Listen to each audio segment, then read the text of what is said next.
Have you ever typed the date in like 1140 into Excel or Microsoft Access or whatever, only to watch it mysteriously turn into January 1st, 2040? If you're entering in historical dates, birth dates, or older records, that can be incredibly frustrating. Welcome to another Tech Help video brought to you by Windows Learning Zone. I'm your instructor, Richard Rost. Today we're going to talk about Windows' two-digit year cutoff and why programs like Excel and Microsoft Access sometimes choose the wrong century. But more importantly, I'll show you where this setting lives, how to change it, and why there's even a better habit you should get into that avoids the problem altogether. Today's question comes from Robin in Phoenix, Arizona, one of my Platinum members. Robin says, I work with geriatric patients and I'm constantly entering birth dates from the 1930s and 40s. Every time I type in 1135, Windows changes it to 2035. Is there a way to make it assume 1935 instead? Well, yes, absolutely. But first, let's talk about why this happens. So why does typing a date like 1135 suddenly give you the year 2035? Well, the problem is that a two-digit year is ambiguous, right? The computer sees 35, but it has no way to know whether you meant 1935, 2035, or 2435, if you're in the Star Trek universe, right? Windows solves that problem by using a two-digit year cutoff. Now, with the current default setting, it's 2026 right now. Years 00 through 49 are treated as 2000 through 2049. And years 50 through 99 are treated as 1950 through 1999. So this means that 1135 becomes January 1st, 2035, while 1185 becomes January 1st, 1985. So Windows has to draw the line somewhere, but the important thing to understand is that this isn't really an Excel setting or an Access setting. Both programs are just asking Windows to interpret what you typed in. And that's why the same two-digit date behaves the same way in both applications. Of course, the easiest way to avoid this whole problem is just to type in 4 digits for each year, right? Use the ISO date standard, right? ISO dates for everyone. It's my mission in life to get the whole world to use this. Year, month, day. It's completely unambiguous, all right? Go watch this video to learn more. I'll put a link down below. Now, if you've got the kind of job where you're typing in dates from the last century and you want to avoid this problem, changing the Windows cutoff date can save you a lot of extra typing. Let's see how this works. So right now, if I open up an application like Excel, right, go to a blank workbook, and I type in something like 1140, it immediately changes it to 2040. And if I type in something like 1172, I get 1972. An awesome year, by the way. Lots of great things happened that year.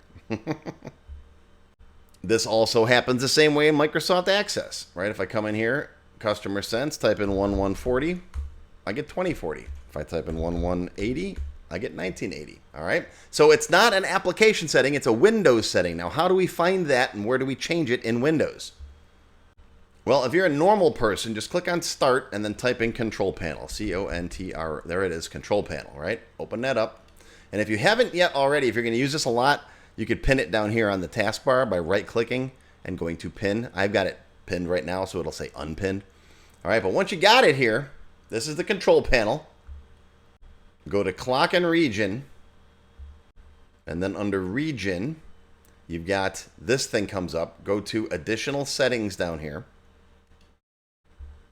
Lots of settings in here. Go to Date, and right here is your cutoff date.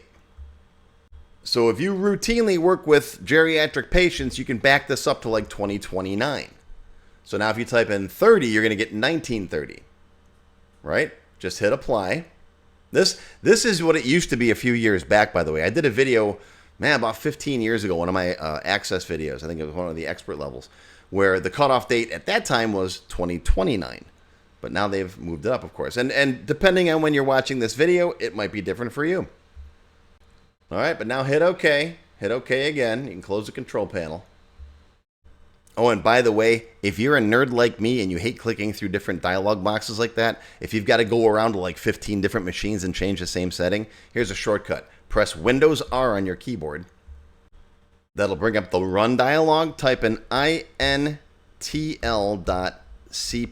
Just remember it. You'll have to do this once every 10 years, right? Hit enter, and that'll bring you right there. Then you just go to additional settings, date, and there it is. Okay? Okay. Now, once you've done that, now you can go back into Excel, and I'll type in 1130 this time, and there we go. I got 1930. Right? 1170. 1970. Beautiful. Same thing with Access, right? 1140 gives me 1940.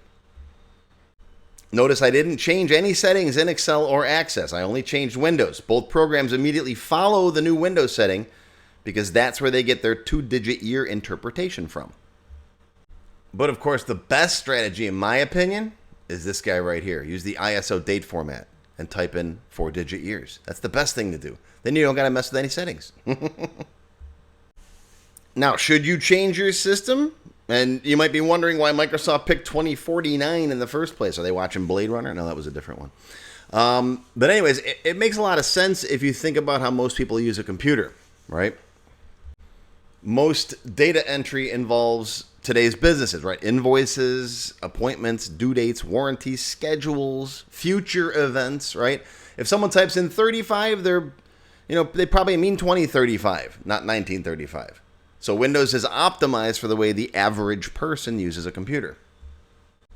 Now, if your job is entering birth dates in a doctor's office and you work for, a genealogist, then absolutely you want to switch it, right? Or if you work in a museum or a historical society or managing a cemetery database, right?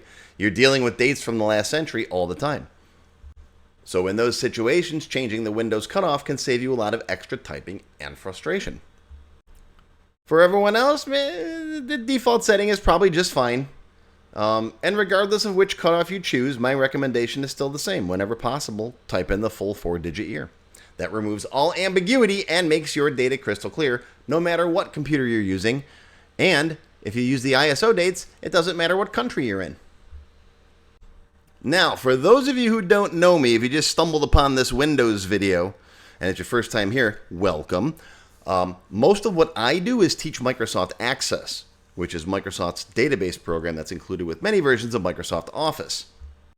Now, as an extended cut for my members, I'm going to show you how to build a reusable parse short date function that lets your Access application decide how to interpret 2-digit years instead of relying on the Windows setting.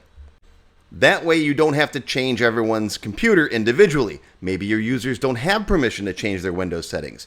Or maybe the IT department has locked those options down. Or maybe you don't want to run around to 50 different workstations to change the control panel settings.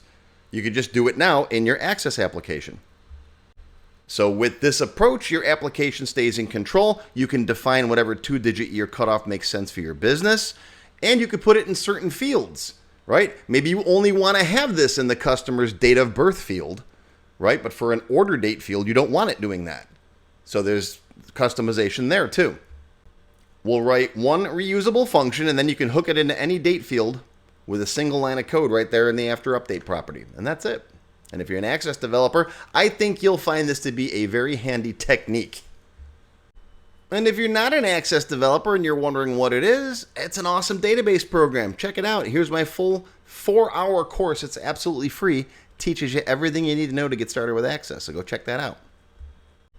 So today's takeaway is simple. When you enter a 2-digit year, programs like Excel and Access aren't guessing on their own. They're using the 2-digit year cutoff that's built into Windows.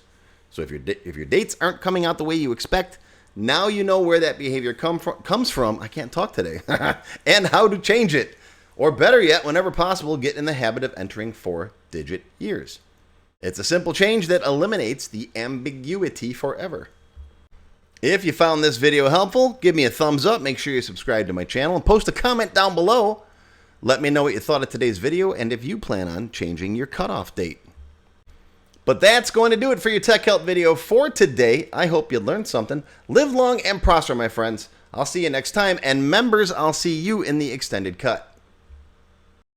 Thanks for watching. If you want me to post more videos about Microsoft Windows, then be sure to like this video, subscribe to my channel, and post a comment down below. Let me know that you want more Windows videos. About 90% of what I teach is Microsoft Access database design, but I love teaching Windows, Word, Excel, PowerPoint, and all those other topics too.